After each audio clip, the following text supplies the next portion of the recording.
बिस्मिल्लाहिर्रहमानिर्रहीम अस्सलामुअलैकुम everyone and welcome to my channel ETEA for you. प्यारे दोस्तों, आज अपलोड कर लेते हैं केपीके 8 क्लास जनरल साइंस की एमसीक्यूज की तमाम यूनिट्स एक ही वीडियो में। अरे दोस्तों, ये बात याद रखो कि ये टेक्स्ट बुक केपीके बोर्ड का है जो कि हर प्रोविंस के लिए इक्वली इम्पोर्टेंट है। Specially it is very important for upcoming ETEA test and even for all competitive exams. चलिए वीडियो को शुरू करते हैं। वीडियो को शुरू करने से पहले जिन दोस्तों ने अभी तक मेरे चैनल को सब्सक्राइब नहीं किया है तो आप सब दोस्तों से रिक्वेस्ट है कि प्लीज मेरे चैनल को लाइक कीजिए, सब्सक्राइब कीजिए और ज्यादा से ज्यादा शेयर कीजिए। यहाँ पर इसमें हमारे साथ चैप्टर नंबर फर्स्ट है। इस चैप्टर की लास्ट में जो एक्सरसाइज है इसमें हमारे साथ पहला क्वेश्चन है। Question A MCQs choose the correct option, यानी दुरुस्त ऑप्शन का इंतखाब करें। यहाँ पर इस एक्सरसाइज में हमारे साथ फर्स्ट क्वेश्चन है the process which consumes carbon dioxide and produces oxygen is. इस सवाल में कहते हैं कि वो कौन सा अमल है जो कार्बन डाइऑक्साइड को जज़ब करता है और ऑक्सीजन को पैदा करता है। इसका राइट ऑप्शन है ऑप्शन सी फोटोसिंथेसिस। फोटोसिंथेसिस एक ऐसा अमल है जितनी भी पौधे होते हैं ये सारे जानदार सूरज की रोशनी की तवानाई को जज़ब करके उससे कीमियाई तवानाई में तब्दील कर देते हैं। ये अमल बड़े पैमाने पर पौधों की पत्तों में होता है और इसके लिए पत्तों में मौजूद सब्ज मादा सब्जीना यानी क्लोरोफिल निहायत जरूरी है। इस अमल में सूरज की तवानाई, पानी और कार्बन डाइऑक्साइड खर्च होते हैं जिसके रिजल्ट में शुगर और ऑक्सीजन हासिल होते हैं। इसका राइट ऑप्शन यही है। नेक्स्ट क्वेश्चन कर लेते हैं। Question number 2, green house gases trap heat.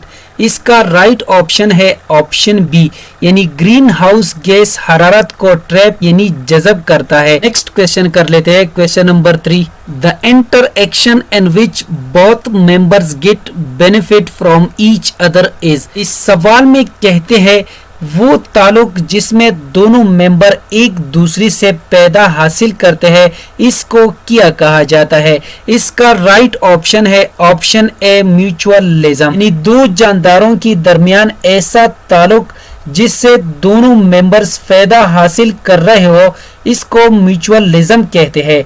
मसलन इंसान की स्मॉल इंटेस्टाइन और दरख्तों की जड़ों में भी बैक्टीरिया पाई जाती है जो एक दूसरे के लिए निहायत फायदेमंद है। नेक्स्ट क्वेश्चन कर लेते हैं। Question number 4, the organism that kills other for food is called. इस सवाल में कहते हैं वो जानवर जो खुराक के लिए दूसरे को मारता है क्या कहलाता है। इसका राइट ऑप्शन है ऑप्शन डी प्रेडेटर, यानी वो जानवर जो खुराक के लिए दूसरे को मारता है प्रेडेटर कहलाता है। इसका राइट ऑप्शन यही है। नेक्स्ट क्वेश्चन कर लेते हैं। Question number 5, rhizobium is a group of bacteria which live in the roots of some plants. They fix nitrogen for plant and get food in return. This relationship is called what? इस सवाल में कहते हैं rhizobium bacteria का एक ऐसा group है जो पौधों की जड़ों में रहते हैं और नाइट्रोजन को फिक्स करते हैं, बदले में पौधों से खुराक लेता है। इस ताल्लुक को क्या कहा जाता है। इसका राइट ऑप्शन है ऑप्शन सी म्यूचुअलिज्म। इसको मैं MCQ 3 में ऑलरेडी एक्सप्लेन कर चुका हूं। So the right option is option C. Next question कर लेते हैं। Question number 6, in a food chain which type of organism utilises most of the sun energy coming to earth. इस सवाल में कहते हैं ग़िज़ाई ज़ंजीर में किस किस्म का जानदार ज़मीन की तरफ आने वाली सूरज की रोशनी को ज़्यादा इस्तेमाल करता है। इसका राइट ऑप्शन है ऑप्शन ए प्रोड्यूसर्स। ग़िज़ाई ज़ंजीर में प्रोड्यूसर जो है जमीन की तरफ आने वाली सूरज की रोशनी को ज्यादा इस्तेमाल करता है। इसका राइट ऑप्शन यही है। नेक्स्ट क्वेश्चन कर लेते हैं। Question number 7, in an ecosystem the energy flow is always unidirectional. इसका राइट ऑप्शन है ऑप्शन डी। इस सवाल में कहते हैं इकोसिस्टम में तवानाई का तबादला हमेशा यकतरफा होता है। और इसके साथ आप सब दोस्तों ने ये भी याद रखना है, इसे यकतरफा इसलिए कहा जाता है क्योंकि किसी जानदार की होम्योस्टासिस की देखभाल के लिए एक ट्रॉपिक लेवल से दूसरी लेवल पर जाते वक्त कुछ तवानाई हरारत की शक्ल में जाया हो जाती है। इसका राइट ऑप्शन यही है। नेक्स्ट क्वेश्चन कर लेते हैं, question number 8। Carnivorous plants feed on insects because these plants grow on marshy places deficient in nitrogen. इसका राइट ऑप्शन है ऑप्शन बी। इस सवाल में कहते हैं गोश्तखोर पौधे हशरात खाते हैं क्योंकि ये दलदली इलाकों में उगते हैं जहां नाइट्रोजन की कमी होती है। नाइट्रोजन की जरूरत को पूरा करने के लिए कार्निवोरस प्लांट्स इंसेक्ट्स खाते हैं। Pitcher plant is the example of an insectivorous plant. इसका राइट ऑप्शन यही है। नेक्स्ट क्वेश्चन कर लेते हैं, question number 9। Green house traps heat. इसका राइट ऑप्शन है ऑप्शन बी। नेक्स्ट क्वेश्चन कर लेते हैं, question number 10। The most common non biodegradable pollutant is. इस सवाल में कहते हैं कि मंदरजा झील में से सबसे इम्पोर्टेंट पॉल्यूटेंट कौन सा है जो कि हल पजीर नहीं होता। इसका राइट ऑप्शन है ऑप्शन डी प्लास्टिक बैग्स। यानी प्लास्टिक बैग्स सबसे इम्पोर्टेंट पॉल्यूटेंट है जो हल पजीर नहीं होता। इसका राइट ऑप्शन है ऑप्शन डी। यहाँ पर इसमें हमारे साथ चैप्टर नंबर 2 है ह्यूमन नर्वस सिस्टम। इसमें हमारे साथ क्वेश्चन नंबर 1 है the basic unit of structure and function of nervous system is. यहाँ पर इस सवाल में कहते हैं आसाबी निज़ाम की साख्त और फेल की बुनियादी इकाई कौन सी है। इसका राइट ऑप्शन है ऑप्शन सी न्यूरॉन। यानी आसाबी निज़ाम की साख्त और फेल की बुनियादी इकाई न्यूरॉन है। और इसके साथ आप सब दोस्तों ने ये भी याद रखना है आसाबी निज़ाम की तमाम हिस्से जैसे ब्रेन, स्पाइनल कार्ड और न्यूरॉन से बने हैं। नेक्स्ट क्वेश्चन कर लेते हैं, question number 2। Which of the following is not a part of fore brain. यहाँ पर इस सवाल में कहते हैं कि मंदरजा झील में से कौन सा फोर ब्रेन का हिस्सा नहीं है। इसका राइट ऑप्शन है ऑप्शन ए सेरेब्लम। सेरेब्लम फोर ब्रेन का हिस्सा नहीं है। और इसके साथ आप सब दोस्तों ने ये भी याद रखना है फोर ब्रेन दिमाग का पहला और सबसे बड़ा हिस्सा है और ये मजीद 3 हिस्सों पर मुश्तमिल है। First one cerebrum, second one thalamus and third one hypothalamus. इसका राइट ऑप्शन यही है। नेक्स्ट क्वेश्चन कर लेते हैं, question number 3। Withdrawal of hand on touching hot object is an example of. यहाँ पर इस सवाल में कहते हैं गर्म चीज पर लगने से हाथ उठाना ये किसकी मिसाल है। इसका राइट ऑप्शन है ऑप्शन ए रिफ्लेक्स एक्शन। और इसके साथ आप सब दोस्तों ने ये भी याद रखना है कि किसी मुहर्रिक के लिए जिस्म की फौरी और खुदकार रद्द अमल को रिफ्लेक्स एक्शन कहा जाता है। इसका राइट ऑप्शन यही है। नेक्स्ट क्वेश्चन कर लेते हैं, question number 4। Everything you do is control by. इस सवाल में कहते हैं कि हर वो काम जो हम करते हैं किसकी जरिए कंट्रोल होता है। इसका राइट ऑप्शन है ऑप्शन डी नर्वस सिस्टम। यानी हर वो काम जो हम करते हैं आसाबी निज़ाम की जरिए कंट्रोल होता है। इसका राइट ऑप्शन यही है। नेक्स्ट क्वेश्चन कर लेते हैं, question number 5। Nervous system is made up of. यहाँ पर इस सवाल में कहते हैं आसाबी निज़ाम किससे मिलकर बनता है या आसाबी निज़ाम कौन सी हिस्सों पर मुश्तमिल होता है। इसका राइट ऑप्शन है option D brain, spinal cord and nerves. इसका राइट ऑप्शन यही है। नेक्स्ट क्वेश्चन कर लेते हैं, question number 6। Neuron cells fibres which conduct nerve impulses toward cell body are. इस सवाल में कहते हैं न्यूरॉन सेल की वो रेशे जो नर्व इम्पल्स को सेल बॉडी की तरफ लाते हैं या न्यूरॉन का वो हिस्सा जो प्यामात उसूल करता है क्या कहलाता है। इसका राइट ऑप्शन है ऑप्शन बी डेंड्राइट्स। और इसके साथ आप सब दोस्तों ने ये भी याद रखना है कि न्यूरॉन का वो हिस्सा जो प्यामात को ट्रांसमिट या सेंड करता है ऑक्सन कहलाता है। नेक्स्ट क्वेश्चन कर लेते हैं, question number 7, brain stem includes all except. इसका राइट ऑप्शन है ऑप्शन सी सेरेब्लम, यानी दिमाग की स्टेम में सब शामिल है एक्सेप्ट सेरेब्लम, यानी सेरेब्लम के अलावा दिमाग की स्टेम में सब हिस्से शामिल है। इसका राइट ऑप्शन यही है। नेक्स्ट क्वेश्चन कर लेते हैं, question number 8, which is the largest part of brain. यहाँ पर इस सवाल में कहते हैं कि दिमाग का सबसे बड़ा हिस्सा कौन सा है। ये क्वेश्चन काफ़ी इम्पोर्टेंट क्वेश्चन है और ये कई बार रिपीट हो चुका है। तो यहाँ पर इसका राइट ऑप्शन है ऑप्शन डी सेरेब्रम, यानी सेरेब्रम दिमाग का सबसे बड़ा हिस्सा है। इसका राइट ऑप्शन यही है। नेक्स्ट क्वेश्चन कर लेते हैं, question number 9, which part of the brain keeps you breathing. यहाँ पर इस सवाल में कहते हैं कि दिमाग का कौन सा हिस्सा सांस लेने को बहाल रखता है। इसका राइट ऑप्शन है option D medulla oblongata. Next question कर लेते हैं, question number 10, which part of the nervous system will help you to keep balance while riding a bicycle.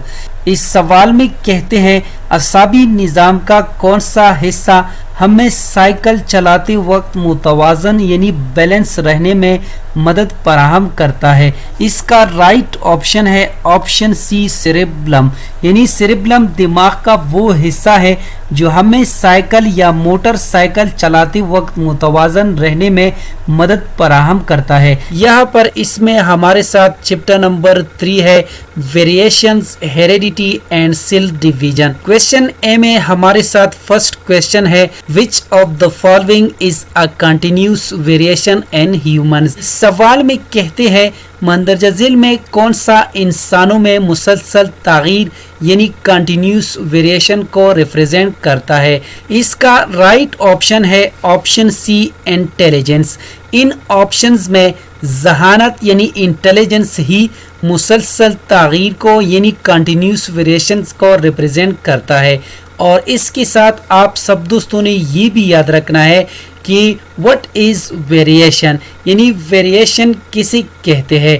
किसी एक ही ग्रुप के जानदारों में पाई जाने वाली मुख्तलिफ खुसूसियात को वेरिएशन कहते हैं। नेक्स्ट क्वेश्चन कर लेते हैं, question number 2, the chromosomes are chemically composed of. इस सवाल में कहते हैं कि कीमियाई लिहाज से क्रोमोसोम्स किस पर मुश्तमिल होते हैं। इसका राइट ऑप्शन है option B DNA and proteins, यानी कीमियाई लिहाज से क्रोमोसोम्स डीएनए और प्रोटीन्स पर मुश्तमिल होते हैं, जिसे हिस्टोन कहते हैं। यहाँ पर इसका राइट ऑप्शन यही है। नेक्स्ट क्वेश्चन कर लेते हैं, question number 3, The analysis of a DNA molecule shows 30% adenine nucleotide. The amount of guanine nucleotide in this molecule will be. यहाँ पर इस सवाल में कहते हैं कि डीएनए मॉलिक्यूल की तज्ज़िया से मालूम होता है कि इसमें 30% अडेनिन है, इसमें गवानीन की मिकदार कितनी फीसद होंगी। इसका राइट ऑप्शन है ऑप्शन बी 20%, यानी इसमें गवानीन की मिकदार 20% होंगी। नेक्स्ट क्वेश्चन कर लेते हैं, question number 4, which of the following is not the component of a nucleotide. यहाँ पर इस सवाल में कहते हैं मंदरजा झील में कौन सा जुज न्यूक्लियोटाइड का हिस्सा नहीं है। इसका राइट ऑप्शन है ऑप्शन ए जीन, यानी जीन न्यूक्लियोटाइड का हिस्सा नहीं है। नेक्स्ट क्वेश्चन कर लेते हैं, which of the following makes a difference of meiosis from mitosis. यहाँ पर इस सवाल में कहते हैं कि कौन सी जुज मायोसिस और माइटोसिस में फ़र्क जाहिर करता है।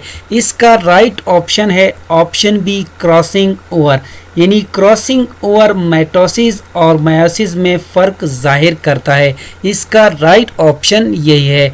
नेक्स्ट क्वेश्चन कर लेते हैं, question number 6, for each biological trait there is a gene.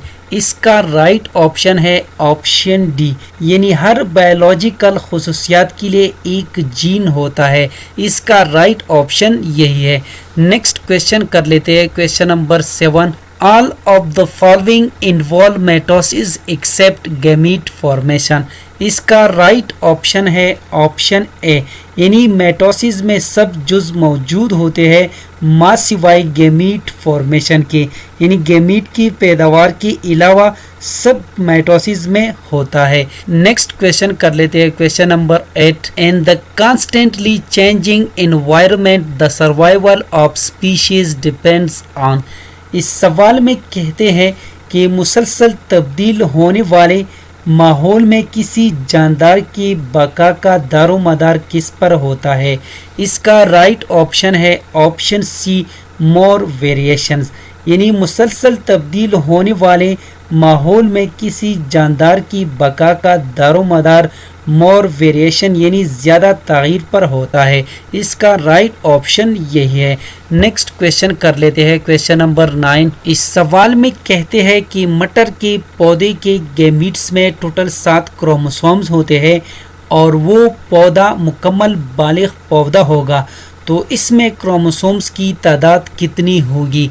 इसका राइट ऑप्शन है ऑप्शन बी 14, यानी इसमें क्रोमोसोम्स की तादाद 14 होंगी। इसका राइट ऑप्शन यही है। नेक्स्ट क्वेश्चन कर लेते हैं, question number 10। The pairing of chromosomes takes place during. इस सवाल में कहते हैं कि क्रोमोसोम्स की जोड़े बनने का अमल किसमें होता है। इसका राइट ऑप्शन है ऑप्शन सी, प्रोपेज 1 ऑफ मेयोसिस, यानी क्रोमोसोम्स की जोड़े बनने का अमल प्रोपेज 1 ऑफ मेयोसिस में होता है। इसमें हमारे साथ यूनिट नंबर 4 है, यानी बायोटेक्नोलॉजी। सबसे पहले हम बायोटेक्नोलॉजी की डेफिनेशन कर लेते हैं कि व्हाट इज बायोटेक्नोलॉजी, यानी बायोटेक्नोलॉजी किसे कहते हैं। तो यहाँ पर बायोटेक्नोलॉजी यानी जानदारों और उनकी हासिलात को इंसानी फलाह व बहबूद के लिए इस्तेमाल करना बायोटेक्नोलॉजी कहलाता है। साइंस की इस शाख का मकसद जानदारों की डीएनए में तब्दीली लाकर जानदारों की पैदावार को बेहतर बनाता है। इसमें हमारे साथ क्वेश्चन नंबर 1 है, the most effective method to prevent a disease is. यहाँ पर इस सवाल में कहते हैं कि बीमारी से बचाव का सबसे अहम जरिया कौन सा है। यहाँ पर इसमें करेक्ट ऑप्शन है ऑप्शन सी, वैक्सीनेशन, यानी वैक्सीन लगाना बीमारी से बचाव का सबसे अहम जरिया है। नेक्स्ट क्वेश्चन कर लेते हैं, question number 2। If a nitrogen fixing gene from cyanobacteria is successfully inserted in plant root cell. यहाँ पर इस सवाल में कहते हैं अगर हम साइनोबैक्टीरिया का नाइट्रोजन फिक्स करने वाला जीन पौधों की जड़ों में कामयाबी से लगाए तो इससे क्या होगा। इसमें करेक्ट ऑप्शन है option B, plant roots will fix nitrogen. इस अमल से पौधों की जड़ें नाइट्रोजन फिक्स करेगा। इसमें करेक्ट ऑप्शन यही है। नेक्स्ट क्वेश्चन कर लेते हैं, question number 3। Genetically modified rice variety with more iron content will help to treat. इस सवाल में कहते हैं कि जीनियाती तौर पर तब्दील किया गया चावल जिसमें लोहे की मिकदार सबसे ज़्यादा है, ये कौन सी इलाज में मददगार साबित होगी। इसका राइट ऑप्शन है ऑप्शन ए, यानी ये खून की कमी की इलाज में मददगार साबित होगी। नेक्स्ट क्वेश्चन कर लेते हैं, question number 4। Deficiency of insulin in human causes. इस सवाल में हमसे पूछा गया है कि इंसानों में इंसुलिन की कमी आती है, इससे कौन सी बीमारी लाहक होती है। इसका राइट ऑप्शन है ऑप्शन ए, डायबिटीज़, यानी इंसुलिन की कमी से शुगर की बीमारी लाहक होती है। इसका राइट ऑप्शन यही है। नेक्स्ट क्वेश्चन कर लेते हैं, question number 5। Which of the following can be used is a biofuel। इस सवाल में कहते हैं कि मंदरजा झील में कौन सा बायोफ्यूल के तौर पर इस्तेमाल होता है। इसका राइट ऑप्शन है option C, methane. Next question कर लेते हैं, question number 6। Which of the following is not a product of biotechnology। इस सवाल में कहते हैं कि मंदरजा झील में कौन सा प्रोडक्ट बायोटेक्नोलॉजी का नहीं है। इसका राइट ऑप्शन है ऑप्शन ए, पॉलीथेन, यानी पॉलीथेन बायोटेक्नोलॉजी का हिस्सा नहीं है। नेक्स्ट क्वेश्चन कर लेते हैं, क्वेश्चन नंबर 7।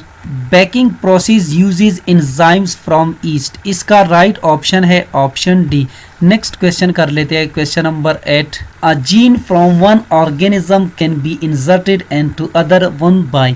इस सवाल में कहते हैं कि एक जानदार से दूसरी जानदार में जीन की मुंतकिली के लिए कौन सा तरीका इस्तेमाल होता है। इसका राइट ऑप्शन है ऑप्शन सी, जेनेटिक इंजीनियरिंग। एक जानदार से दूसरी जानदार में जीन की मुंतकिली के लिए जेनेटिक इंजीनियरिंग इस्तेमाल होता है। नेक्स्ट क्वेश्चन कर लेते हैं, question number 9। What could be the advantage of using microorganisms like bacteria to get useful products by genetic engineering? इस सवाल में कहते हैं कि छोटी खुरदबीनी जानदारों में जैसा कि बैक्टीरिया की क्या फ़वाइद हो सकते हैं अगर हम इससे जेनेटिक इंजीनियरिंग की ज़रिए मुफीद अशिया हासिल करने के लिए इस्तेमाल करें। इसका राइट ऑप्शन है option A, bacteria grow at very fast rate, यानी इस अमल से बैक्टीरिया बहुत तेजी से नशोनुमा पाती है। नेक्स्ट क्वेश्चन कर लेते हैं, question number 10। The best solution to heredity disease is. इस सवाल में कहते हैं कि जिन्याती बीमारियों का बेहतरीन हल क्या है। इसका राइट ऑप्शन है ऑप्शन डी, जीन थेरापी, यानी जिन्याती बीमारियों का बेहतरीन हल जीन थेरापी है। इसमें हमारे साथ यूनिट नंबर 5 है द पीरियोडिक टेबल। इसमें हमारे साथ क्वेश्चन नंबर 1 है which of the following group contains alkali metals. इस सवाल में कहते हैं कि पीरियोडिक टेबल में हमारे साथ वो कौन सा ग्रुप है जो अल्कली मेटल्स पर मुश्तमिल है, यानी उस ग्रुप में हमारे साथ अल्कली मेटल्स मौजूद है। तो यहाँ पर इसमें करेक्ट ऑप्शन है ऑप्शन ए, यानी ग्रुप 1A। इसमें हमारे साथ अल्कली मेटल्स हैं, यानी इस ग्रुप में अल्कली मेटल्स मौजूद है। अल्कली मेटल्स के नाम ये है lithium, sodium, potassium, rubidium, caesium, francium. तो इस लिहाज से यहाँ पर इसमें करेक्ट ऑप्शन यही है। नेक्स्ट क्वेश्चन कर लेते हैं, question number 2। Which of the following elements is not in alkali metals. इस सवाल में कहते हैं कि नीचे दी गई ऑप्शन में वो कौन सा एलिमेंट्स है जो अल्कली मेटल्स नहीं है, यानी अल्कली मेटल्स का हिस्सा नहीं है। तो यहाँ पर इसमें करेक्ट ऑप्शन है ऑप्शन डी, मैग्नीशियम। अगर पीरियोडिक टेबल में ग्रुप 1A को गौर से देखा जाए, जैसा कि आप सब दोस्तों को स्क्रीन पे नज़र आ रहा है, तो इसमें हमारे साथ lithium, sodium, potassium, rubidium, caesium, francium मौजूद है, लेकिन इसमें हमारे साथ मैग्नीशियम मौजूद नहीं है। तो इस लिहाज से यहाँ पर इसमें करेक्ट ऑप्शन यही है। नेक्स्ट क्वेश्चन कर लेते हैं, question number 3। An element has 3 electrons in its outermost shell. In which group of the periodic table it is likely found?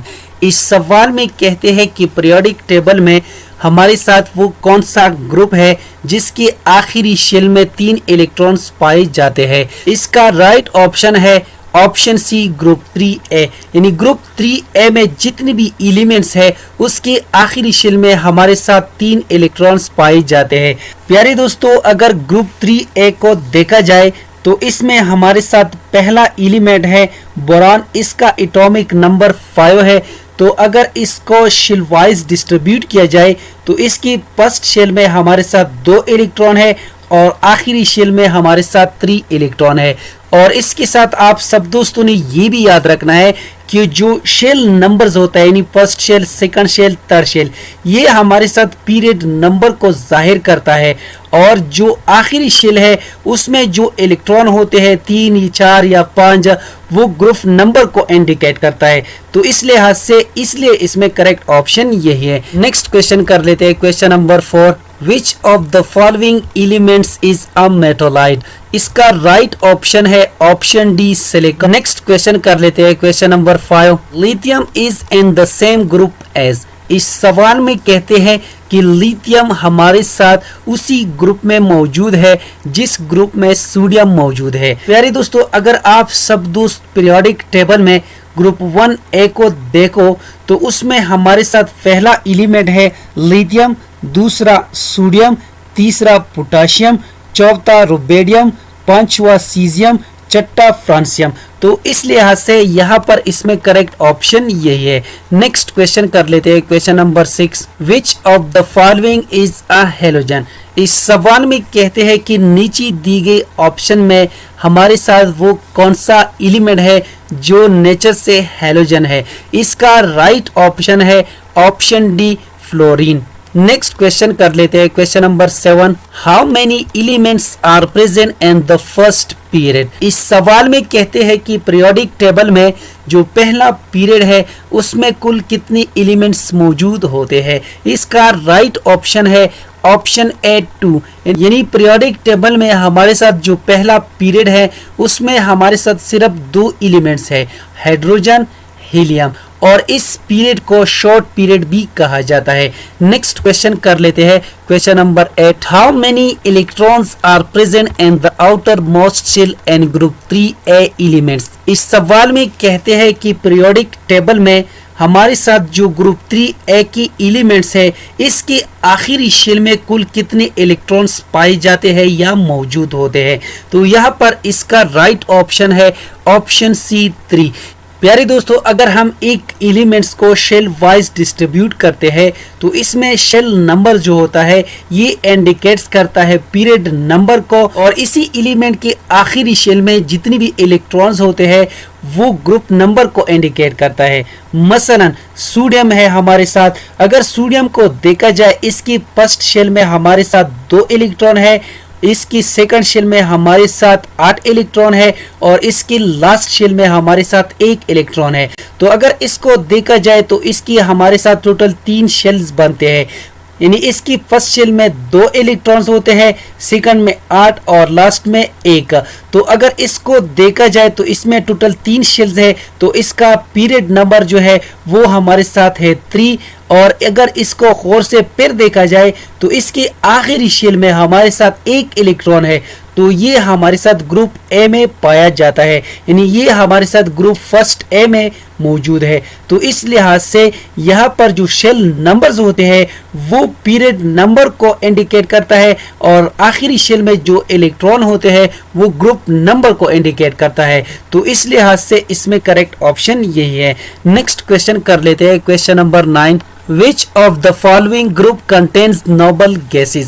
इस सवाल में कहते हैं कि नीचे दिए गए ऑप्शन में वो हमारे साथ कौन सा ग्रुप है जो नोबल गैसेस पर मुश्तमिल है, यानी उसमें नोबल गैसेस मौजूद है। इसका राइट ऑप्शन है ऑप्शन डी, जीरो ग्रुप।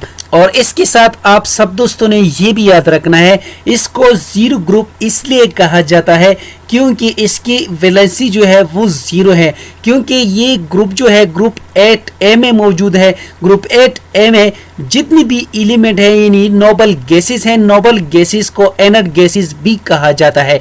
तो इस ग्रुप में जितने भी एलिमेंट्स होते हैं उसकी जो यानी वैलेंस शेल होते हैं उसमें इलेक्ट्रॉन्स कंप्लीट होते हैं, ना ही किसी को इलेक्ट्रॉन देते हैं और ना लेते हैं, क्योंकि ये स्टेबल होते हैं। तो इस लिहाज से यहाँ पर इसमें करेक्ट ऑप्शन यही है। नेक्स्ट क्वेश्चन कर लेते हैं, question number 10। Period number of neon atomic number 10 is? इस सवाल में कहते हैं कि नियॉन का एटॉमिक नंबर 10 है, तो ये हमारे साथ कौन सी पीरियड में आएगा या ये कौन सी पीरियड में मौजूद है? इसका राइट ऑप्शन है ऑप्शन बी 2, यानी ये हमारे साथ दूसरी पीरियड में मौजूद है। क्योंकि अगर इसको शेल वाइज डिस्ट्रीब्यूट किया जाए तो इसके पहले शेल में हमारे साथ 2 इलेक्ट्रॉन्स मौजूद है और सेकंड में हमारे साथ 8। अगर यहाँ पर देखा जाए तो यहाँ पर हमारे साथ टोटल 2 शेल इसके बनते हैं, तो इसका पीरियड भी हमारे साथ 2 होगा, क्योंकि शेल नंबर जो है ये पीरियड को इंडिकेट करता है और जो ग्रुप नंबर है यानी किसी एलिमेंट्स की आखिरी शेल में जितनी भी इलेक्ट्रॉन्स होते हैं वो ग्रुप नंबर को इंडिकेट करता है। इसमें हमारे साथ यूनिट नंबर 6 है, chemical reactions and bonding. Which of the following group contains alkali metals? इस सवाल में कहते हैं कि पीरियोडिक टेबल में कौन सी ग्रुप में अल्कली मेटल मौजूद होते हैं? इसका राइट ऑप्शन है option D, group 1a। Alkali metals ये ग्रुप 1a में मौजूद होते हैं। इसको ऑलरेडी मैं यूनिट नंबर 5 में एक्सप्लेन कर चुका हूं, लिंक डिस्क्रिप्शन में मौजूद है। अगर किसी ने वॉच नहीं किया है तो वहां से वॉच कर सकते हैं। नेक्स्ट क्वेश्चन कर लेते हैं, question number 2। The reaction between sodium and water produces. इस सवाल में कहते हैं कि पानी और सोडियम के रिएक्शन से क्या पैदा होता है या क्या बनता है। इसका राइट ऑप्शन है ऑप्शन ए, हाइड्रोजन गैस। यानी पानी और सोडियम के रिएक्शन से सोडियम हाइड्रोक्साइड और हाइड्रोजन गैस पैदा होता है। अगर इस ऑप्शंस को गौर से देखा जाए तो इसमें हमारे साथ हाइड्रोजन गैस मौजूद है, तो इस लिहाज से यहाँ पर करेक्ट ऑप्शन यही है। और इसके साथ आप सब दोस्तों ने ये भी याद रखना है कि इन दोनों के दरमियान जो रिएक्शन होता है इसको एक्सोथर्मिक रिएक्शन कहा जाता है। यानी ऐसे तामीलात जिनमें कीमियाई रिएक्शन के दौरान हरारत खारिज होती है एक्सोथर्मिक रिएक्शन कहलाता है। नेक्स्ट क्वेश्चन कर लेते हैं, question number 3, photosynthesis in green plants is. इस सवाल में कहते हैं कि सब्ज पौधों में ज़ियाई तालीब अमल ये किस चीज को रिप्रेजेंट करता है।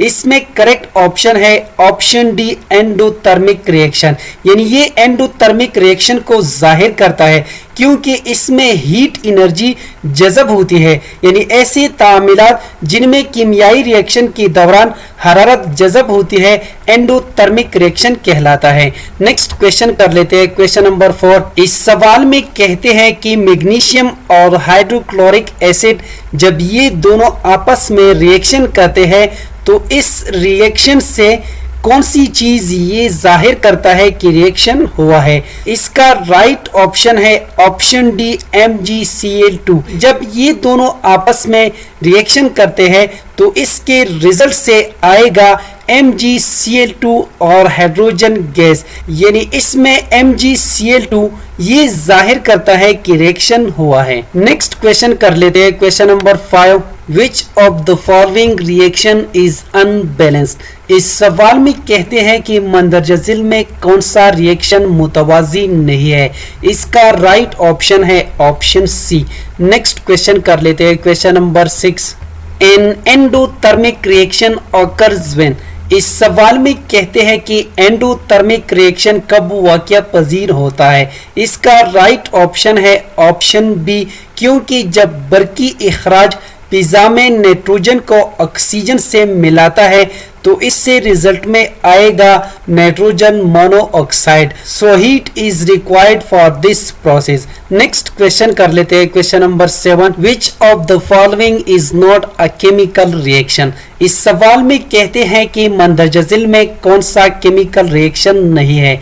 इसका राइट ऑप्शन है option D, melting of ice. यानी मेल्टिंग ऑफ आइस ये एक फिजिकल चेंज है। मेल्टिंग ऑफ आइस ये हमारे साथ फिजिकल चेंज है, क्योंकि फिजिकल चेंज में कोई नई चीज नहीं बनती और केमिकल चेंज में एक नई चीज हासिल होती है। तो इस लिहाज से यहाँ पर इसमें करेक्ट ऑप्शन यही है। और इसके साथ आप सब दोस्तों ने ये भी याद रखना है, किसी मुरक्कब के बनने या तोड़ फोड़ को केमिकल रिएक्शन कहते हैं। नेक्स्ट क्वेश्चन कर लेते हैं, question number 8। When copper sulfate solution is mixed with sodium hydroxide solution, chemical reaction is indicated by formation of precipitate. इसका राइट ऑप्शन है ऑप्शन डी। इस सवाल में कहते हैं कि जब कॉपर सल्फेट महलूल को सोडियम हाइड्रोक्साइड महलूल से मिलाया जाता है तो इस केमिकल रिएक्शन से प्रीसिपिटेट का बनना जाहिर होता है। इसका राइट ऑप्शन यही है।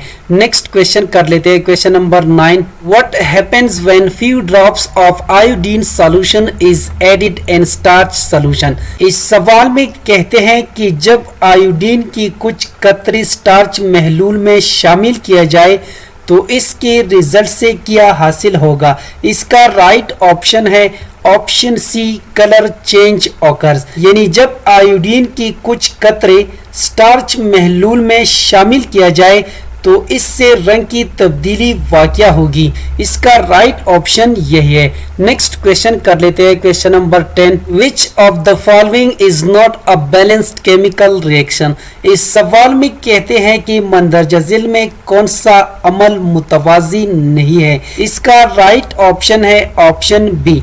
और इसके साथ आप सब दोस्तों ने ये भी याद रखना है कि law of conservation of mass के मुताबिक केमिकल रिएक्शन के दौरान मादा ना तो पैदा होता है और ना फना होता है। इसलिए कीमियाई मसवात की दोनों जानिब एक एलिमेंट की एटमों की तादाद बराबर होनी चाहिए।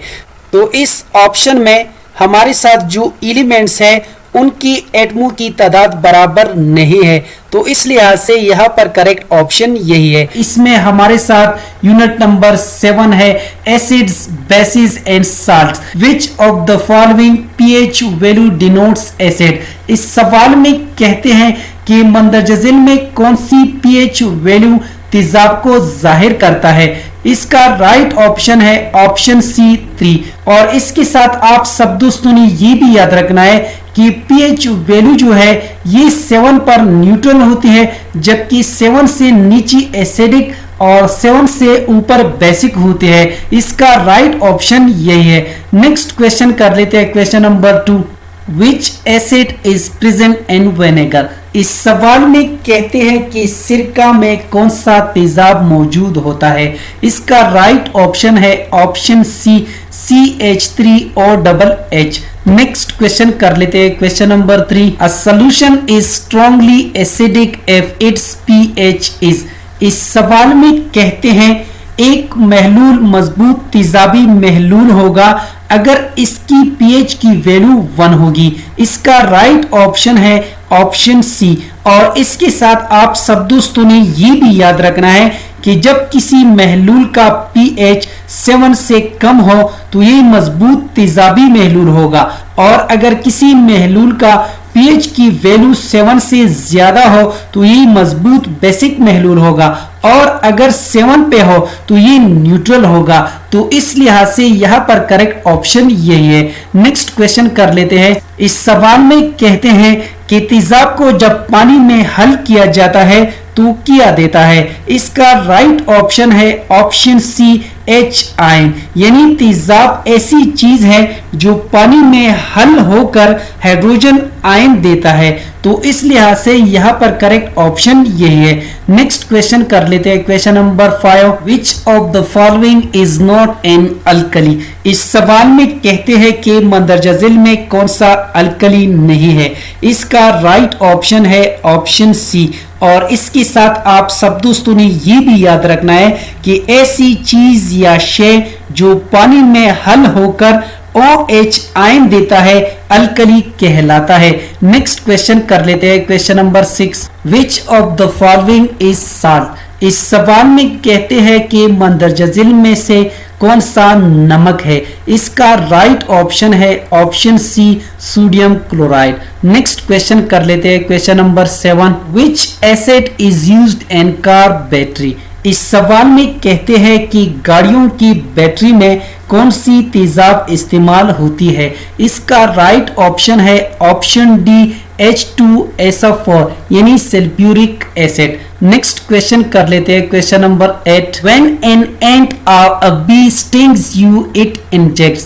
इस सवाल में कहते हैं कि जब एक एंट या बी आपको काटती है तो ये जिस्म में कौन सी चीज दाखिल करती है। इसका राइट ऑप्शन है option B an acid. Next question कर लेते हैं, question number 9। Which of the following is not a mineral acid. इस सवाल में कहते हैं कि नीचे दी गई ऑप्शन में कौन सा मिनरल एसिड नहीं है। इसका राइट ऑप्शन है option C acetic acid. Next question कर लेते हैं, question number 10। Acids react with carbonates to liberate. इस सवाल में कहते हैं कि जब तेजाब कार्बोनेट के साथ रिएक्शन करता है तो इसके रिजल्ट से कौन सी चीज लिबरेट होती है। इसका राइट ऑप्शन है ऑप्शन सी कार्बन डाइऑक्साइड। यानी जब तेजाब कार्बोनेट के साथ रिएक्शन करता है तो इसके रिएक्शन से कार्बन डाइऑक्साइड पैदा होती है। यहाँ पर इसमें हमारे साथ यूनिट नंबर 8 है force and pressure. A football is at rest on ground, the forces acting on it are. इस सवाल में कहते हैं कि एक फुटबॉल जमीन पर हालत सुकून में पड़ा है तो इस सूरत में फुटबॉल पर कौन सी कुव्वत अमल कर रही है। इसका राइट ऑप्शन है ऑप्शन बी बैलेंस फोर्स। और इसके साथ आप सब दोस्तों ने ये भी याद रखना है कि बैलेंस फोर्स किसे कहते हैं, यानी जब फोर्सेस किसी ऑब्जेक्ट पर अप्लाई होती है और वही फोर्सेस यानी कुव्वतें आपस में मिकदार में बराबर हो तो इन जैसी कुव्वतों को कहा जाता है बैलेंस फोर्स। इन जैसी कुव्वतों की मिकदार बराबर जबकि सिमत यानी डायरेक्शन अपोजिट होती है। इसका राइट ऑप्शन यही है। नेक्स्ट क्वेश्चन कर लेते हैं, question number 2। An object is moving in a circle uniformly. The forces acting on it are. इस सवाल में कहते हैं कि एक ऑब्जेक्ट यानी चीज गोल दायरे में यूनिफॉर्मली यानी मसावी घूम रही है, तो इस सूरत में इस ऑब्जेक्ट पर कौन सी कुव्वतें अमल कर रही है। इसका राइट ऑप्शन है ऑप्शन सी, अनबैलेंस फोर्स। और इसके साथ आप सब दोस्तों ने ये भी याद रखना है कि अनबैलेंस फोर्स किसे कहते हैं, यानी जब फोर्सेस किसी ऑब्जेक्ट पर अप्लाई होती है और वही कुव्वतें आपस में मिकदार में बराबर ना हो तो इन जैसी कुव्वतों को कहा जाता है अनबैलेंस फोर्सेस। नेक्स्ट क्वेश्चन कर लेते हैं, question number 3। The unit of beyond force is. इस सवाल में कहते हैं कि बियॉन्ड फोर्स की इकाई क्या है। इसका राइट ऑप्शन है ऑप्शन बी, न्यूटन। और इसके साथ आप सब दोस्तों ने ये भी याद रखना है कि बियॉन्ड फोर्स किसे कहते हैं, किसी जिस्म पर फ्लूइड की तरफ से लगाई जाने वाली कुव्वत जो इसमें तोड़ा या मुकम्मल डूबा हो तो इस कुव्वत को बियॉन्ड फोर्स कहा जाता है और इस सारे अमल को बियॉन्सी कहा जाता है। इसका राइट ऑप्शन यही है। नेक्स्ट क्वेश्चन कर लेते हैं, question number 4। Which of the following quantities is measured in units of pascal. इस सवाल में कहते हैं कि वो कौन सी मिकदारें हैं जिनकी पैमाइश पास्कल में की जाती है। इसका राइट ऑप्शन है ऑप्शन सी, प्रेशर। और इसके साथ आप सब दोस्तों ने ये भी याद रखना है प्रेशर की इकाई यानी यूनिट पास्कल है। So the unit of pressure is pascal. इसका राइट ऑप्शन यही है। नेक्स्ट क्वेश्चन कर लेते हैं, force applied for unit area gives pressure. इसका राइट ऑप्शन है ऑप्शन बी। और इसके साथ आप सब दोस्तों ने ये भी याद रखना है किसी इकाई रकबे पर असर अंदाज होने वाली कुव्वत को दबाव कहते हैं। कुव्वत और दबाव का आपस में डायरेक्ट रिलेशन यानी pressure is directly proportional to the applied force.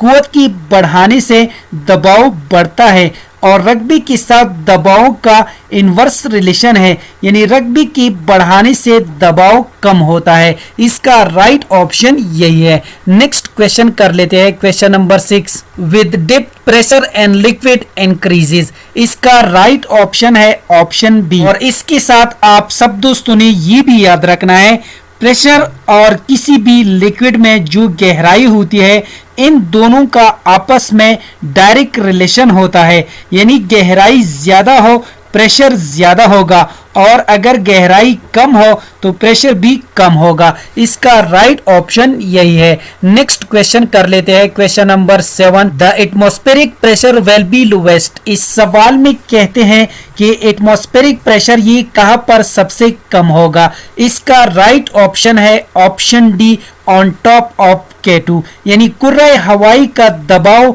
K2 की पहाड़ पर सबसे कम होगा। इसका राइट ऑप्शन यही है। नेक्स्ट क्वेश्चन कर लेते हैं, question number 8। A toy floats in bathtub. The beyond force exerted on the toy depends on the volume of the water displaced. इसका राइट ऑप्शन है ऑप्शन सी। और इसके साथ आप सब दोस्तों ने ये भी याद रखना है कि किसी ऑब्जेक्ट का तैरना या डूबना उस ऑब्जेक्ट का हटाए गए पानी पर मुनहसर है। अगर उस ऑब्जेक्ट का वजन हटाए गए पानी से ज्यादा है तो वो डूबेगा, अगर इसका वजन हटाए गए पानी के बराबर या उससे कम है तो वो इस पर तैरेगा। तो इसलिए इसका राइट ऑप्शन यही है। नेक्स्ट क्वेश्चन कर लेते हैं, question number 9। If a submerged object displaces an amount of liquid with a weight less than its own, when the object is released, it will sink. इसका राइट ऑप्शन है option A, यानी जब कोई डूबी हुई चीज अपनी वजन से कम पानी हटाए और जब इस ऑब्जेक्ट को रिलीज किया जाए तो इस सूरत में ऑब्जेक्ट डूब जाएगा। और इसके साथ आप सब दोस्तों ने ये भी याद रखना है, अगर किसी जिस्म का वजन यानी वेट बियॉन्ड 4 से ज्यादा हो तो जिस्म डूबेगा। नंबर सेकंड, अगर किसी जिस्म का वजन यानी वेट बियॉन्ड 4 से कम हो तो जिस्म पानी की सतह पर तैरता रहेगा। नंबर थर्ड, अगर किसी जिस्म का वजन यानी वेट बियॉन्ड 4 के बराबर हो तो जिस्म ना डूबेगा ना तैरता रहेगा बल्कि माया की सतह पर साकिन रहेगा। नेक्स्ट क्वेश्चन कर लेते हैं, question number 10। If the same sized force is made to act over a smaller area, इस सवाल में कहते हैं अगर एक जैसी मिकदार वाली कुव्वतें किसी कम जगह यानी रकबा पर अमल करे तो इसकी वजह से दबाव पर क्या असर पड़ेगा। इसका राइट ऑप्शन है option C, the pressure is increase, तो इसकी वजह से दबाव में इजाफा होगा। और इसके साथ आप सब दोस्तों ने ये भी याद रखना है कि दबाव और एरिया का आपस में जो रिलेशन है वो इनवर्स रिलेशन है, यानी pressure is inversely proportional to area, यानी अगर रकबा ज्यादा होगा तो दबाव कम होगा और अगर रकबा कम होगा तो दबाव ज्यादा होगा। इसमें यूनिट नंबर 9 है reflection and refraction of light. इस यूनिट के आखिर में जो एक्सरसाइज है इसमें हमारे साथ क्वेश्चन नंबर ए है MCQs choose the correct option, यानी सही जवाब का इंतखाब करें। तो यहाँ पर इसमें हमारे साथ क्वेश्चन नंबर फर्स्ट है, a ray of light is incident towards a plane mirror at an angle of 30 degree with the mirror surface, what will be the angle of reflection. इस सवाल में कहते हैं कि जब एक रे ऑफ लाइट प्लेन मिरर के साथ टकराती है तो इस केस में एंगल ऑफ इंसिडेंस 30 डिग्री के बराबर है, तो इसमें एंगल ऑफ रिफ्लेक्शन कितना होगा।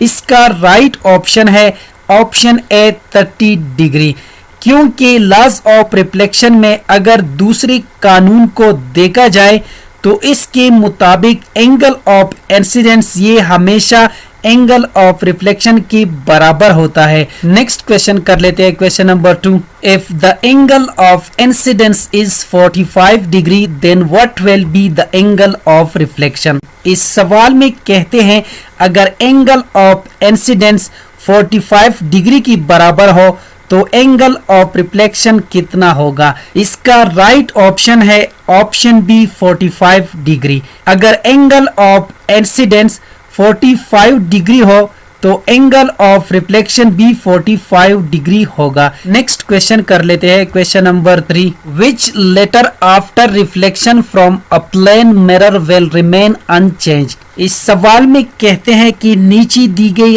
ऑप्शन में कौन सा हर्फ शीशी से रिफ्लेक्शन के बाद तब्दील नहीं होगा। इसका राइट ऑप्शन है ऑप्शन सी, यानी लेटर एम शीशी से रिफ्लेक्शन के बाद तब्दील नहीं होगा। नेक्स्ट क्वेश्चन कर लेते हैं, question number 4। When light enters from air to water it. इस सवाल में कहते हैं कि जब रोशनी हवा से पानी में दाखिल होती है तो इस सूरत में रे ऑफ लाइट किस तरफ मुड़ जाती है, या झुक जाती है या सीधी रहती है।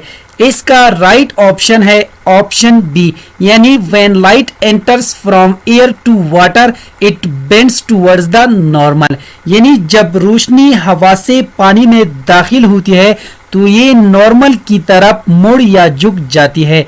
और इसके साथ आप सब दोस्तों ने ये भी याद रखना है कि जब रोशनी किसी रेयर मीडियम से डेंसर मीडियम में दाखिल होती है तो ये रिफ्रैक्ट होने के बाद नॉर्मल की तरफ मुड़ जाती है, और जब रोशनी किसी डेंसर मीडियम से रेयर मीडियम में दाखिल होती है तो ये रिफ्रैक्ट होने के बाद नॉर्मल से दूर हट या मुड़ जाती है। तो इस लिहाज से यहाँ पर इसका राइट ऑप्शन यही है। नेक्स्ट क्वेश्चन कर लेते हैं, question number 5। The light passing from air to glass will cause the speed of light to. इस सवाल में कहते हैं कि रे ऑफ लाइट जब हवा से ग्लास यानी शीशे में दाखिल होती है तो इस सूरत में रोशनी की रफ्तार पर क्या असर पड़ेगा। इसका राइट ऑप्शन है ऑप्शन सी डिक्रीज। तो इस सूरत में रोशनी की रफ्तार कम होगी, क्योंकि हवा रियर मीडियम है और इस केस में शीशा हमारे साथ डेंसर मीडियम। रियर मीडियम ये वो मीडियम होता है जिसमें रोशनी की रफ्तार ज्यादा होती है, जबकि डेंसर मीडियम में रोशनी की रफ्तार कम होती है। तो इस लिहाज से यहाँ पर इसमें करेक्ट ऑप्शन यही है। नेक्स्ट क्वेश्चन कर लेते हैं, question number 6। For concave mirror real and inverted image of same size is formed when an object is at centre of curvature. इसका राइट ऑप्शन है ऑप्शन बी, यानी by placing the object at the centre of curvature the image will be formed at the centre of curvature.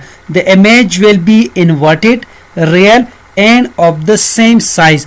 तो इस case में जो शबीह बनेगी वो हमारे साथ उल्टी, हकीकी और जिसामत में जिस्म की बराबर होगी। प्यारे दोस्तों, जैसा कि आप सब दोस्तों को स्क्रीन पे नजर आ रहा है कि जब जिस्म आईने के मरकजी इन्हिना यानी सेंटर ऑफ कर्वेचर के ऊपर पड़ा हो तो इससे दो शुआएं निकलेंगी।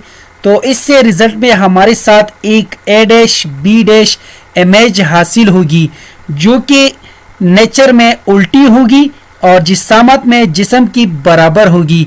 और इसके साथ आप सब दोस्तों ने ये भी याद रखना है, एक स्पेरिकल शेल का वो हिस्सा जो अंदर या बाहर से पॉलिश हुआ हो, जो रे ऑफ लाइट को रिफ्लेक्ट कर सकता हो, स्पेरिकल मिरर कहलाता है। स्पेरिकल मिरर की दो अकसाम है, concave mirror, convex mirror.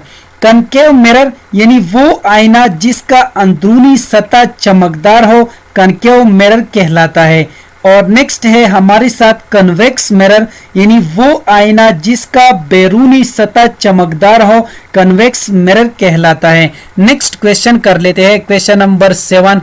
For concave mirror, no image formed when the object is at focus point। इसका राइट ऑप्शन है ऑप्शन डी, क्योंकि जब किसी ऑब्जेक्ट को फोकस पॉइंट पर रख दिया जाता है तो इस केस में रिफ्लेक्शन के बाद लाइट रेज एक दूसरे के पैरेलल रिफ्लेक्ट होती है, तो ये किसी भी पॉइंट पर एक दूसरे को इंटरसेक्ट नहीं करती। Therefore, no image is formed। Alternatively, we can say that when the object is placed at a focus point, so in this case a highly magnified image is formed which is real and inverted at infinity। ये image उल्टी, हकीकी और जिसामत में object से बहुत ज्यादा बड़ी होगी। नेक्स्ट क्वेश्चन कर लेते हैं, question number 8। To get an enlarged and upright image, which mirror we should use। इस सवाल में कहते हैं कि बड़ा और सीधा अक्स यानी इमेज लेने के लिए हम कौन सी मिरर यानी शीशी को इस्तेमाल करते हैं। इसका राइट ऑप्शन है ऑप्शन बी, कनकेव मिरर, यानी बड़ा और सीधा इमेज लेने के लिए हम कनकेव मिरर को इस्तेमाल करते हैं। नेक्स्ट क्वेश्चन कर लेते हैं, question number 9। The figure shows the plane mirror image of the clock, the correct time is 2:35। इसका राइट ऑप्शन यही है। नेक्स्ट क्वेश्चन कर लेते हैं, question number 10। A dentist uses a small dental mirror to help magnify teeth in your mouth। This mirror can be a। इस सवाल में कहते हैं कि दांतों का डॉक्टर आपके मुंह में दांतों को बड़ा दिखाने के लिए एक छोटा सा शीशा इस्तेमाल करता है, तो इसके लिए डॉक्टर कौन सा मिरर इस्तेमाल करता है। इसका राइट ऑप्शन है ऑप्शन बी, कनकेव मिरर, क्योंकि कनकेव मिरर में एक केस ऐसा होता है जिसमें हम सीधी, मजाजी और जिसामत में ऑब्जेक्ट से बड़ी इमेज हासिल कर सकते हैं, जैसा कि आप सब दो स्क्रीन पर देख सकते हैं।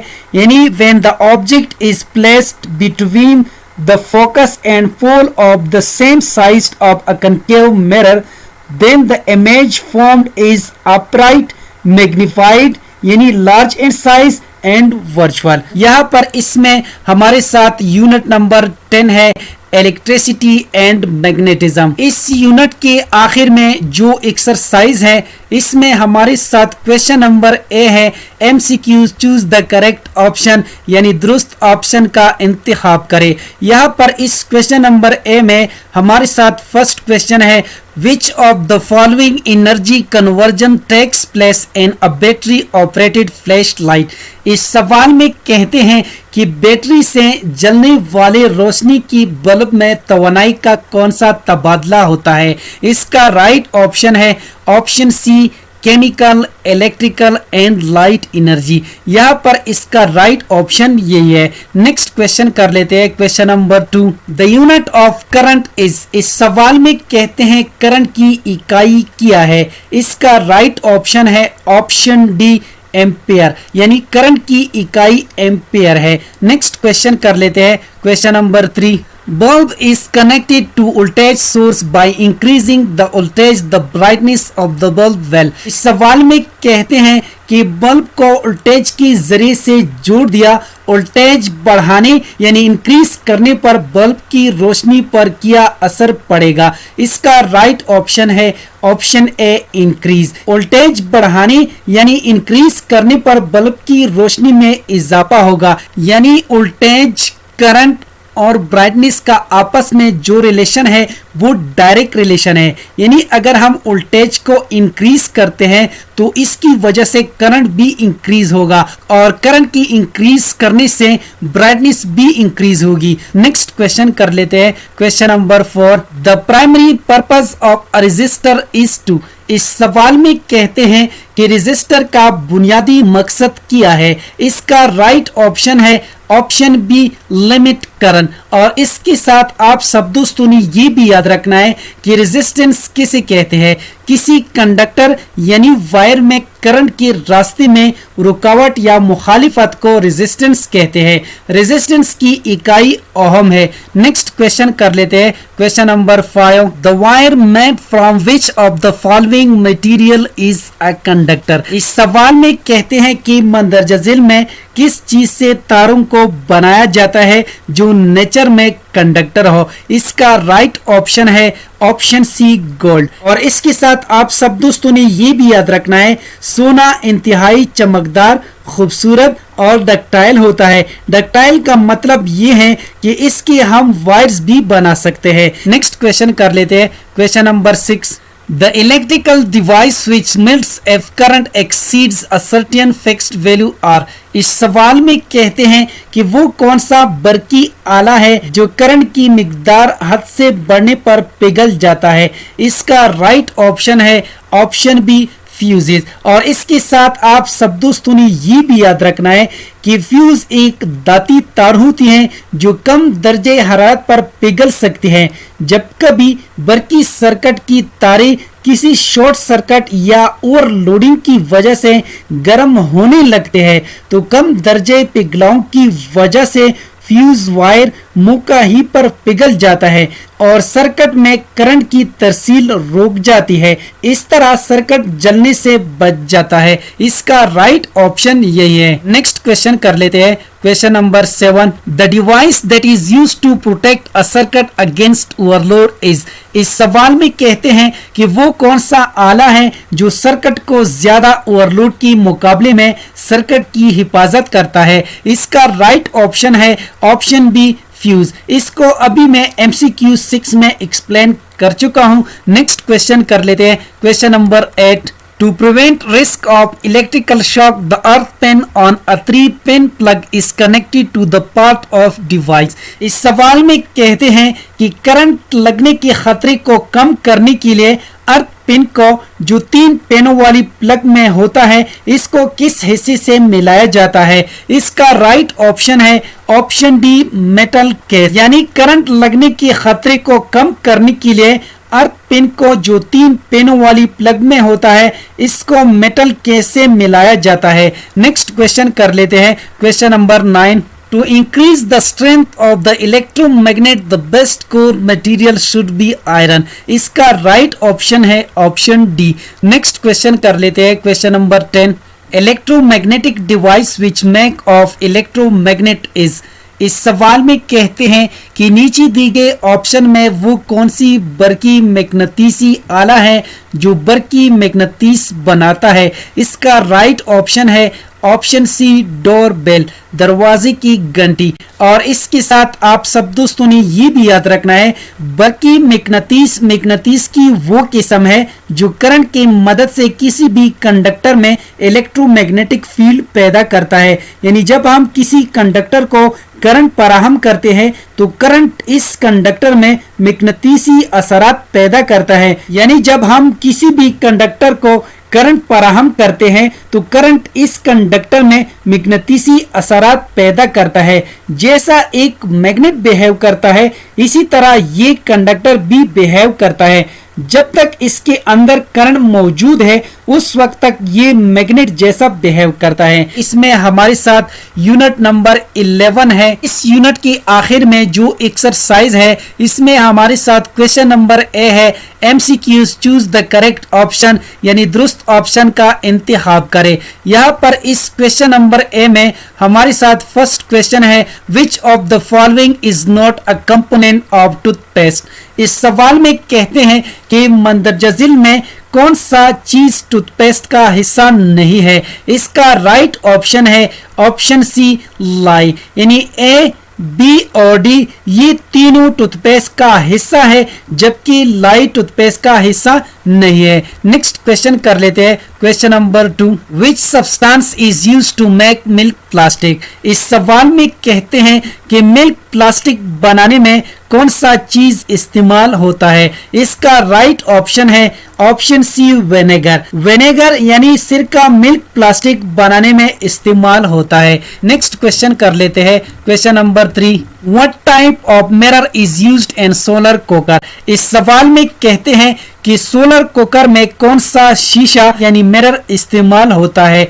इसका राइट ऑप्शन है option C concave mirror. Solar cooker में कनकेव मिरर इस्तेमाल होता है। और इसके साथ आप सब दोस्तों ने ये भी याद रखना है कि सोलर कुकर को उर्दू में शमसी चूल्हा कहते हैं। ये कनकेव मिरर से बनाया हुआ आला होता है जो सूरज की रोशनी में मौजूद तवानाई की मदद से खुराक पकाता है। नेक्स्ट क्वेश्चन कर लेते हैं question number 4 A wind turbine converts the wind kinetic energy into। इस सवाल में कहते हैं हवा की चक्की हवा की हरकी यानी काइनेटिक एनर्जी को किस में तब्दील करता है। इसका राइट ऑप्शन है ऑप्शन बी इलेक्ट्रिसिटी। हवा की चक्की हवा की हरकी तवानाई यानी काइनेटिक एनर्जी को बिजली में तब्दील करता है। नेक्स्ट क्वेश्चन कर लेते हैं question number 5 In making soap, when lye is completely dissolved, the solution is left to cool too। इस सवाल में कहते हैं कि साबुन बनाने में जब लाई मुकम्मल हल हो जाए तो महलूल को ठंडा करने के लिए कितनी दर्जे हरारत पर छोड़ दिया जाता है। इसका राइट ऑप्शन है ऑप्शन बी 100 डिग्री सेंटीग्रेड। यानी साबुन बनाने में जब लाई मुकम्मल हल हो जाए तो महलूल को ठंडा करने के लिए इसको 100 डिग्री सेंटीग्रेड पर छोड़ दिया जाता है। इसमें हमारे साथ यूनिट नंबर 12 है the distances in space are measured in light years. यहाँ पर इसका राइट ऑप्शन है ऑप्शन सी। और इसके साथ आप सब दोस्तों ने ये भी याद रखना है यानी वो डिस्टेंस जो रोशनी एक साल में तय करे शमसी साल या नूरी साल कहलाता है। सितारों के दरमियान डिस्टेंस नूरी साल की मदद से मालूम किया जाता है। सितारों के दरमियान डिस्टेंस बहुत ज्यादा होता है और ये बढ़ता रहता है, इसलिए इसकी पैमाइश हम मीटर या किलोमीटर में नहीं कर सकते। शमसी साल या नूरी साल ये खलामे डिस्टेंस की इकाई है। नेक्स्ट क्वेश्चन कर लेते हैं question number 2 Milky Way galaxy is classified as spiral galaxy. इसका राइट ऑप्शन है ऑप्शन ए। यानी मिल्की वे गैलेक्सी को स्पाइरल गैलेक्सी तस्वुर किया जाता है। नेक्स्ट क्वेश्चन कर लेते हैं question number 3 with no or very little star formation galaxy is called। इस सवाल में कहते हैं ऐसे गैलेक्सी यानी कहकशा जो बहुत कम या बिना सितारों की बनता है क्या कहलाता है। ऐसी गैलेक्सी जो बहुत कम या बिना सितारों की बनता है इलिप्टिकल गैलेक्सी कहलाता है। इसका राइट ऑप्शन है ऑप्शन बी। नेक्स्ट क्वेश्चन कर लेते हैं, question number 4। When the mass of star is equal to our sun it will turn into। इस सवाल में कहते हैं कि जब किसी सितारे का किमियत यानी मास हमारे सूरज की बराबर हो तो वो किस चीज में तब्दील होता है। इसका राइट ऑप्शन है ऑप्शन ए व्हाइट डॉर्फ। यानी जब किसी सितारे का किमियत यानी मास हमारी सूरज की बराबर हो तो वो व्हाइट डॉर्फ में तब्दील होता है। इसका राइट ऑप्शन यही है। नेक्स्ट क्वेश्चन कर लेते हैं। During star formation the stars are prevented to collapse under gravity by. इस सवाल में कहते हैं कि जब एक सितारा बनता है या बनते हैं तो वो ग्रेविटी की वजह से कोलैप्स हो जाता है या हो जाते हैं। तो नीचे दी गई ऑप्शन में ये किस वजह से कोलैप्स होने से बचता या बचते हैं। इसका राइट ऑप्शन है ऑप्शन डी न्यूक्लियर रिएक्शन। यानी सितारा बनने के दौरान सितारे न्यूक्लियर रिएक्शन की वजह से कोलैप्स होने से बचते हैं। तो इस लिहाज से यहाँ पर करेक्ट ऑप्शन यही है। नेक्स्ट क्वेश्चन कर लेते हैं, question number 6। A Pulsar is type of. इस सवाल में कहते हैं कि पल्सर ये किसका एक किस्म है। इसका राइट ऑप्शन है ऑप्शन बी न्यूट्रॉन स्टार। यानी पल्सर ये न्यूट्रॉन सितारे का एक किस्म है। नेक्स्ट क्वेश्चन कर लेते हैं, question number 7। To form a black hole the initial mass of the star and solar masses should be. इस सवाल में कहते हैं कि ब्लैक होल बनाने के लिए सितारे का इब्तिदाई किमियत कितना सोलर किमियत होना चाहिए।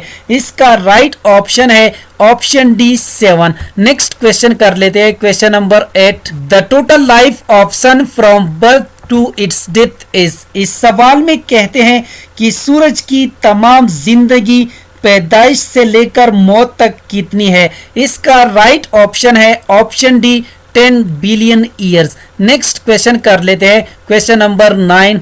Optical telescope make use of visible light. इसका राइट ऑप्शन है ऑप्शन सी। नेक्स्ट क्वेश्चन कर लेते हैं, question number 10। The unmanned object launched into space to study celestial object is. इस सवाल में कहते हैं कि वो कौन सी चीज है जिसे इंसान के बगैर खला में मौजूद बड़े अजसाम के मुताले के लिए भेजा जाता है। इसका राइट ऑप्शन है ऑप्शन सी स्पेस प्रोब। यानी स्पेस प्रोब जिसे इंसान के बगैर खला में मौजूद बड़े अजसाम के मुताले के लिए भेजा जाता है। उम्मीद करता हूं कि आज की वीडियो आप सब दोस्तों को पसंद आई होगी। जिन दोस्तों को वीडियो पसंद आई हो, समझ गए हो, तो प्लीज चैनल को भी सब्सक्राइब करें, वीडियो को लाइक और शेयर लाजमी किया करें। शुक्रिया, अल्लाह हाफिज।